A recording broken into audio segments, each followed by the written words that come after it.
grinding out March to October for Diamond Dynasty, trying to get those stubs and packs and XP because they have a program for that in the My Legacy section, right? And currently I'm on the Brewers. I'm playing on All-Star, just trying to win the World Series, get as far as I can, as fast as possible. And we're 116 and 41. We have so many players just having insane years. Like Yelich is 28 and 38. Sal Frelick, or yeah, Contreras is having a senior. He's been 356, 32, 120 RBIs. Hoskins is doing good. Churrio's got 32 homers, 116 RBIs. He's already so good. Turang's got 36 stolen bases. Monasterio was the surprising one. He was hitting 400 for a lot of the year. And then the pitching's just even better. Freddie, he's on pace to win Cy Young, or at least contend. 18 and 7, 268 ERA, and 250 strikeouts essentially. Woodruff has 230. He's 20 and 4 with a 317 ERA. Cortez is probably my worst starter, 14 and 10 record. And then Tobias Myers was the biggest surprise from the pitching staff, 19 and 3, 2.29 ERA, and in 230 innings. Savali was decent too. Helsley, I traded for at the deadline. He's at 40 saves. I had Hudson, it was the main setup guy, 116 ERA. McGill was the closer. He had 28 saves. So yeah, let's see if we can set the all-time single season wins record. We're at 116. We're tied with the Mariners. And the Mariners flamed out in those playoffs. We're up 1-0.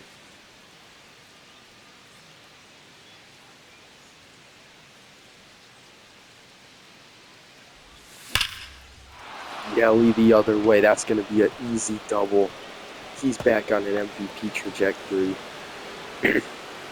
And he leads off the eighth with a double. I was only playing on All-Star, so every game I hopped into, I won. But I just had the momentum meter max the entire time, so that helped me a lot. I'm just doing this to try to get as many stubs, XP, and stuff as possible. Try to complete these collections. I should have a video coming out pretty soon with my first collection reward finished. I haven't got any done yet, so I'm excited for that. Oh, that is just thing. So let's just get some insurance here. That's all we're really looking to do. Well, we'll take that. William Contreras. I believe he's near a 10 WAR too. He's leading the league in WAR. So at the bottom, instead of news, it'll show league years and stuff. Him and Churrio have been up there for a lot of stuff. Contreras is leading in average WAR. OPS, I have the top 3 players in the NL. I'm not there in homers. I have him and Churrio in RBIs. And then I'm atop in pitcher ERA. Strikeouts, I was up there. Rhys Hoskins the other way. We're up 4-0. Good sling from him. He's even had a surprise year. Yeah, Churrio's saying 350. This is just insane. Expecting to hop in, win the division, make a run in the playoffs, playing on All-Star. I'm oh, if I make the playoffs, I'll probably win it all. And then we were just going out breaking the wins record. We were 30. I believe we started out, we were 10 games up the division, basically, after the first couple weeks of the year. And we just never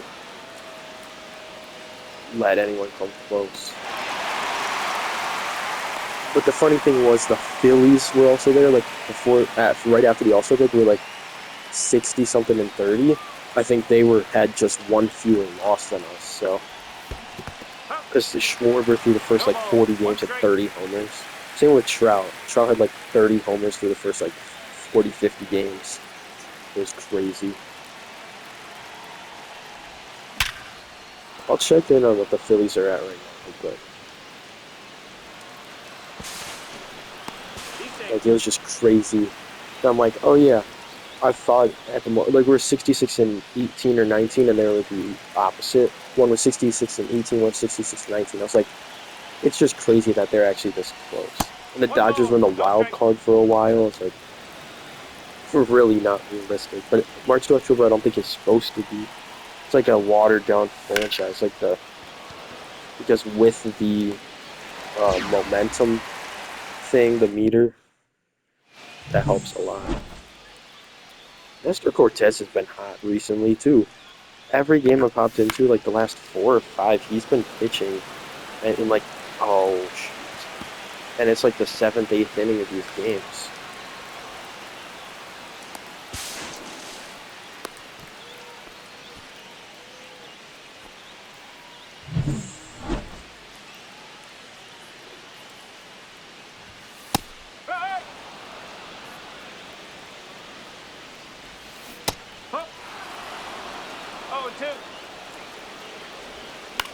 Oh.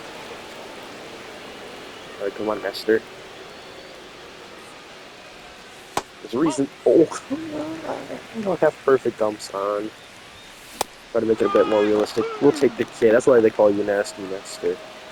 There we go. Tatis.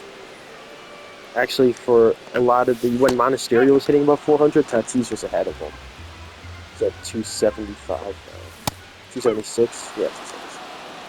But yeah, Tatis and Monasterio were at like 400 average, which is crazy. I thought about shipping Monasterio just to try to get a better showstopper. Like, he's hitting 400, he's hitting 300 now throughout the entire year.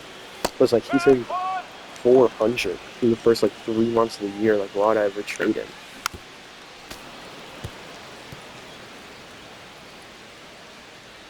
His outside cutters worked a lot, and it works again. Nestor Cortez scores through 8, and we're 3 outs away from breaking this all-time single-season wins record in the regular season. Yeah, we're 33 games up to the division. We clinched the playoffs when we were only at like 90, low 90 wins, I think. We clinched the playoffs, so I think we're at 96, 97. Yeah, we were at like 96 wins, so that was like 20 wins ago. We already clinched the playoffs. Clinched the division right after that, too, I think. Pretty close to at least when I think we're still below 100. Yeah, look at the bottom on the leaders. Like, Contreras and Chourio are up there a lot.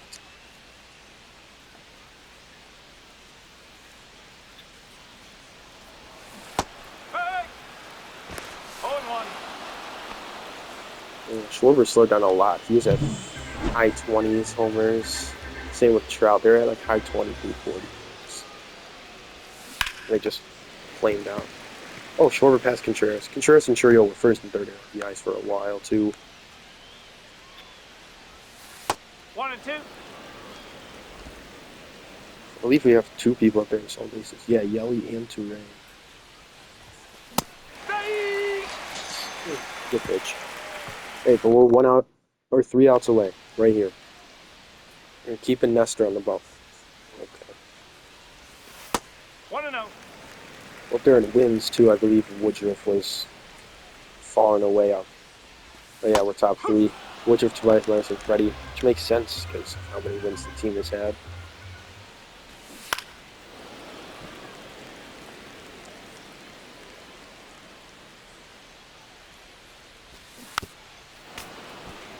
Myers and Freddie up there in ERA too. So we'll have the Cy Young winner.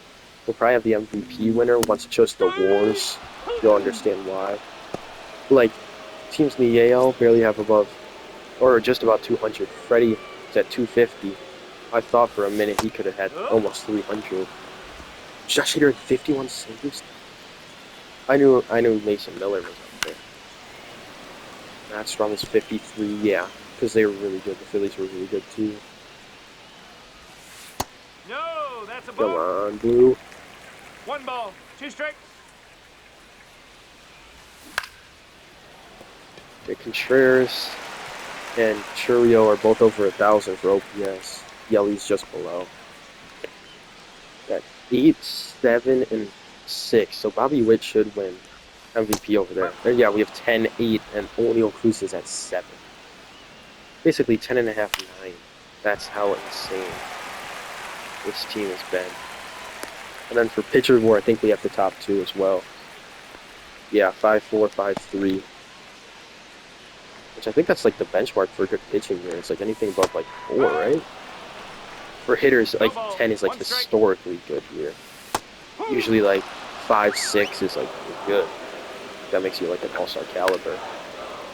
All right, 2 down. We're now 1 out away from becoming the all-time single-season wins record. Strike 1. Come on, 2 strikes away. 1 strike away. Oh, slurve. Doesn't get it. Okay. 1 and 2. A changeup. This usually works. Ball. Okay. Followed up with a low fastball. There's still 1 strike away. We'll go cutter up in it. Get him looking. Nestor Cortez. Complete game shutout. Clinches the all-time single-season wins record. We're etched in history. We did. That's crazy. Like, especially with this roster, I was just expecting like 90 wins and a playoff berth. All right, I'll see what the Phillies are at. Oh, we ended out the entire year. Yeah, we ended up with 120 wins. We were expected 109. Oh, okay.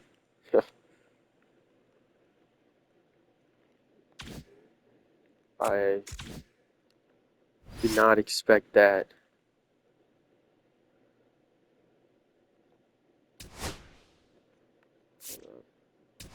Yeah, 120.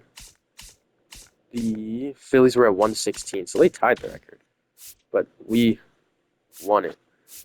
That's crazy. All right. Thank you guys for tuning in. I just wanted to show you how insane we have been in this March to October.